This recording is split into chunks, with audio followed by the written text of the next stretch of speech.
HCL Tech reported a modest set of numbers this time, given the fact that macro uncertainty is there. There's a constant currency decline of 1.2% sequentially, but that was largely factored in by the street on account of the seasonality. Margins stayed at around 18.1%, and the attrition too has cooled off. The good news was that it was the BFSI vertical that actually showed quite a bit of strong execution. However, there was some slowdown when it comes to telecom and discretionary spend. Let's try and understand the outlook going forward with the management at HCL Tech. We have with us our CVK, the CEO and MD, as well as Mr. Prateek Aggarwal. He's the CFO at HCL Tech. Thank you, gentlemen, for joining us and appreciate your time for ET Now. CVK, I wanted to begin by asking you about the comment that you made on the con call yesterday. You said that the growth is still going to be higher than the pre-pandemic, and the recovery is also something that you're expecting to be at a faster pace. Give us the insights into what is giving you this confidence. Good morning, and first of all, FY23 has been a fantastic year for us as a company.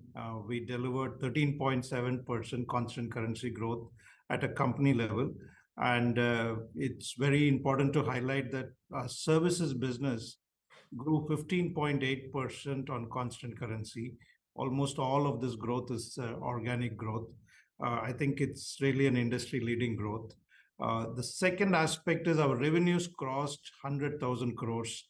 1 trillion rupees is what it crossed. It's a proud milestone for 225,000 HCLites. And we executed in a difficult environment with a minimal dilution in our operating metrics. So it's been a great year on many fronts. And as we look forward, we remain very optimistic given the mix of service offerings that we have and all the operational initiatives that we've taken. We believe we will continue to improve margins, and we will deliver 6.5 to 8.5% growth in the services business and overall 6 to 8% growth. Now, coming to your specific question, financial services has been a strong industry segment for us. Last quarter, we executed very well. That's delivered almost a 7% sequential growth. We believe in FY24, financial services will deliver a pretty solid numbers, basically on the back of execution of large deals around cloud transformation. Customers are continuing to increase the speed of migration to cloud. They've committed to certain capacity. They want to utilize that capacity. If you look at some of the other verticals, which I had called out, tech and telecom, there has been definitely some pullback and reduction in the spend on the services side with some of the big clients there. It's primarily driven by the inflation and other kind of priorities that's kind of impacting them at this point of time. And we believe some of that is behind us in some accounts, and some other clients, we still have some more reductions expected. All of this is baked into what the overall outlook for the year is. Okay, so just to put it into perspective, CVK, the next couple of quarters, or at least Q1, can be muted on account on the ramp downs that you're expecting, but on a whole year basis, there should be 6 to 8% growth. Is that the right way to look at it? Yes, that's right. Okay, Prateek, I wanted to get a sense from you. You are projecting a modest growth of 6 to 8% for the coming year, but the margin band has been capped at 19% on the upside. Now, given the fact that supply side issues are also abating, especially with respect to attrition, why is it that you are skeptical about the top end of the guidance? Are you building in some sort of pricing pressure? So, Anisha, thank you, and good morning again. We are not building in any buffers here, to be honest. It's just that our last quarter of the year, we've delivered 18.1%. For the full year, it is 18.2%.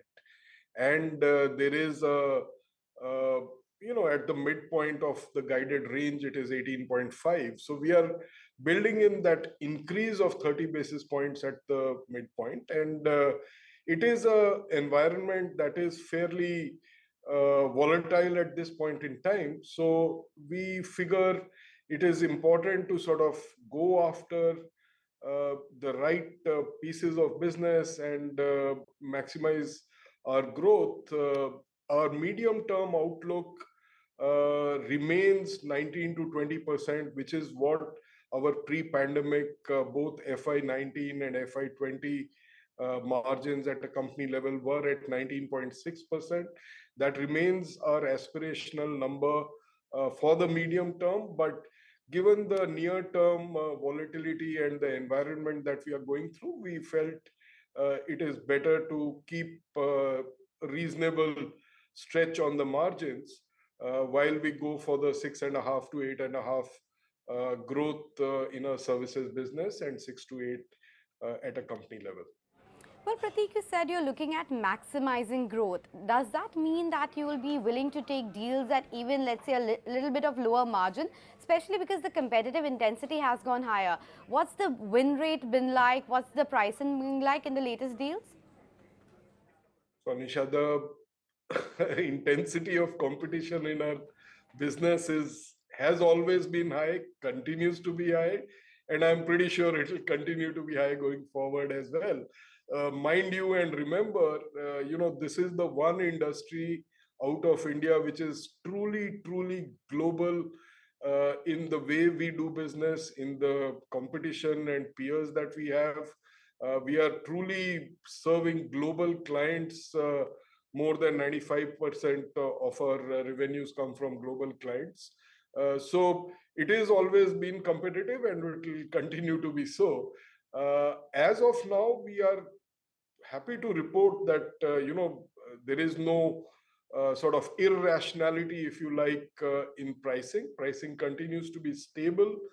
We don't see it as an environment where we can probably get large price increases or anything like that, which is something we could hope for, and we in fact got in the first half of the previous fiscal.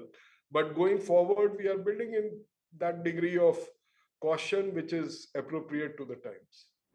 Fair enough.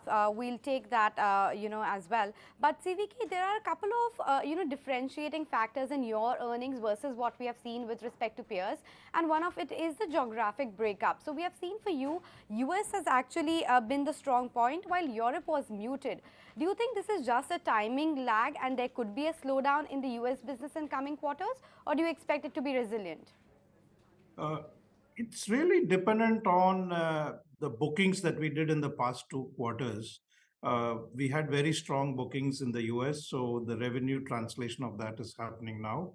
And I did call out in the earlier conversations that the booking in Europe has been a little soft, even the pipeline has been soft. So that's what is playing out in revenue. But if you take on a year-on-year basis, Europe delivered almost 20% constant currency growth. So it's really the flow of deals and how they translate to revenue. That's what is driving. Overall, we look at all the geographies to be quite strong in the opportunity landscape. Our pipeline is good. In Europe, conversion times may take a little longer, but we do believe midterm prospects of Europe remains very bright. But with respect to US, given all the recessionary fears and the impact of, Silicon Valley Bank, do you expect any sort of slowdown in the coming quarter, CVK? Fortunately for us, our portfolio in financial services is quite balanced between banking, capital markets, and insurance. And we have very, very little negligible exposure to smaller regional banks. And based on all the work that we have been doing with our clients, I think financial services will be our strongest growth vertical in this year. Okay, but CVK, you also talked about the fact that there was some ramp down, especially in the telecom vertical. But have there been any big project cancellations as well? And are the ramp downs more specific to, let's say, a particular client and a particular segment, or it is broad-based? In telecom, it's limited to a couple of clients, I would say. And in tech, maybe it's a little bit more broad-based. About cancellations?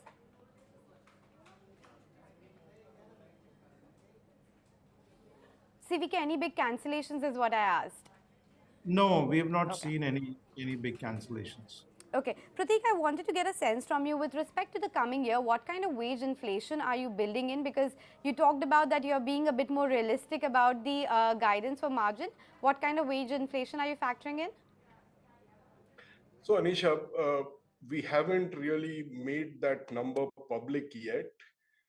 I can directionally tell you that it is going to be a little lower than what we did last year and the year before that, because that's the signal of the times that we already have. Uh, though we typically time our increment cycle across the second and third quarter for the most part, and that gives us the benefit of knowing what the others are doing before us, and we'll tailor our actions sort of accordingly, factoring in what the market is doing otherwise. And the hiring target for the year, Prateek, is 15 to 20,000 freshers? Yes, I think the number that Ram mentioned was around 13 to 15,000, if I remember right. That's the order. We've taken a lot of freshers in the last 2-3 years. And the right way to look at that number, Anisha, is uh, fresher intake as a percentage of the total gross intake. And gross intake this year is definitely going to be lower than last couple of years for both the factors, because one, attrition has come down meaningfully, like Ram pointed out in the press conference yesterday. The quarterly annualized attrition in this quarter, in the March quarter this year, was roughly half of what it was in the June quarter of last year. So that will reduce the replacement requirement of the gross hires. And also, obviously, our growth last year in the services was 15.8%. Now we are guiding 6.5 to 8.5. So the growth requirement also will be lower. So both put together, the overall gross hiring will be lower. So 13 to 15% thousand freshers is still going to be an increase as a percentage of the gross hiring. Point taken. So 13,000 to 15,000 of new hires. And CVK, just to wrap up the conversation, wanted to talk about the order wins as well. Sequentially, there was a bit of a decline, and the number came in at $2.1 billion. That compares with the last few quarters' average of around $2.4 billion. Going forward, do you expect it to remain at least above the $2 billion range, or it can dip in the next 1 or 2 quarters, given the delay in decision making that you highlighted earlier? We believe we will maintain the $2 billion booking. That's been the kind of the trend over the last 6-7 quarters. Given that pipeline is very strong at this time, almost near all-time high, we believe there is going to be a good booking as we move forward. But given the nature of this metric, booking metric, there can always be some fluctuations, and the right way to look at it is how is the last 12-month number moving, and that should give you a good indication, and we hope to keep it growing. Okay, on that note, I'll wrap up this conversation. CVK as well as Prateek, thank you so much for making time and speaking with ET Now. Thank you, Anisha. Have a good day.